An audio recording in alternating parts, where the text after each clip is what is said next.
ವೀಕ್ಷಕರೇ, ನಮ್ಮ ಚಳ್ಳಕೆರೆ ಟಿವಿಗೆ ಸ್ವಾಗತ. ಇಂದಿನ ಪ್ರಮುಖ ಸುದ್ದಿ. ಚಳ್ಳಕೆರೆಯಲ್ಲಿ ಬೆಳೆ ಸಮೀಕ್ಷೆ ಪ್ರಚಾರ ವಾಹನಕ್ಕೆ ಶಾಸಕ ಟಿ. ರಘುಮೂರ್ತಿ ಚಾಲನೆ. ಕೃಷಿ ಇಲಾಖೆಯ 2023ರಿಂದ 27ನೇ ಸಾಲಿನ ಬೆಳೆ ಸಮೀಕ್ಷೆ ಯೋಜನೆಯ ಮೊಬೈಲ್ ಆ್ಯಪ್ ಕುರಿತು ರೈತರಲ್ಲಿ ಜಾಗೃತಿ ಮೂಡಿಸುವ ಉದ್ದೇಶದಿಂದ ಸಿದ್ಧಪಡಿಸಲಾದ ಪ್ರಚಾರ ವಾಹನಕ್ಕೆ ಚಳ್ಳಕೆರೆ ವಿಧಾನಸಭಾ ಕ್ಷೇತ್ರದ ಶಾಸಕ ಹಾಗೂ ಕರ್ನಾಟಕ ರಾಜ್ಯ ಸಣ್ಣ ಕೈಗಾರಿಕೆಗಳ ಅಭಿವೃದ್ಧಿ ನಿಗಮದ ಅಧ್ಯಕ್ಷ ಟಿ. ರಘುಮೂರ್ತಿ ಅವರು ಶುಕ್ರವಾರ ನಗರದ ತಾಲ್ಲೂಕು ಪಂಚಾಯತ್ ಆವರಣದಲ್ಲಿ ಚಾಲನೆ ನೀಡಿದರು.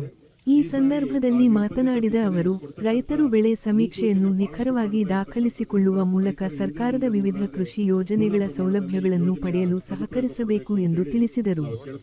ಕಾರ್ಯಕ್ರಮದಲ್ಲಿ ಕೃಷಿ ಇಲಾಖೆಯ ಜಂಟಿ ನಿರ್ದೇಶಕ ಮಂಜುನಾಥ್, ತಾಲೂಕು ಕೃಷಿ ಅಧಿಕಾರಿ ರಮೇಶ್, ತಾಲೂಕು ಪಂಚಾಯತ್ ಕಾರ್ಯನಿರ್ವಾಹಕ ಅಧಿಕಾರಿ ಶಶಿಧರ್, ತಾಲೂಕು ಗ್ಯಾರಂಟಿ ಸಮಿತಿ ಅಧ್ಯಕ್ಷ ಗದ್ದಿಗೆ ತಿಪ್ಪೇಸ್ವಾಮಿ, ತಾಲೂಕು ಪಂಚಾಯತ್ ಕೆಡಿಪಿ ನಾಮನಿರ್ದೇಶಿತ ಸದಸ್ಯ ರಮೇಶ್, ಸುರೇಶ್ ಕುಮಾರ್, ಬಸವರಾಜ್, ಮುಖಂಡರಾದ ಗಿರಿಯಪ್ಪ, ದ್ಯಾಮಣ್ಣ, ತಿಪ್ಪೇಸ್ವಾಮಿ ಸೇರಿದಂತೆ ಮುಖಂಡರು, ಕಾರ್ಯಕರ್ತರು ಹಾಗೂ ಸಾರ್ವಜನಿಕರು ಉಪಸ್ಥಿತರಿದ್ದರು.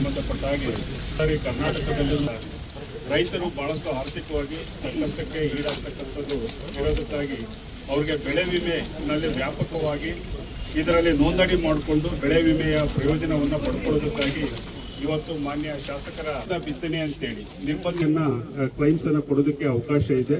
ಈ ಸಾರಿ ಆ ನಿರ್ಬಂಧಿತ ಬಿತ್ತನೆ ಕೊಡ್ತಕ್ಕಂಥ ಮುನ್ಸೂಚನೆ ಬಹಳಷ್ಟು ಕಾಣ್ತಾ ಇರತಕ್ಕಂಥದ್ರಿಂದ ರೈತರ ಹಿಂದೆ ಮುಂದೆ ನೋಡಲಾರದೆ ಪೂರ್ಣ ಪ್ರಮಾಣದಲ್ಲಿ ಯೋಜನೆಯ ಸದುಪಯೋಗ ಪಡಬೇಕು ಅಂತೇಳಿ ನಾವು ಕೇಳ್ಕೊಳ್ತೇವೆ. ಮಾನ್ಯ ಶಾಸಕರು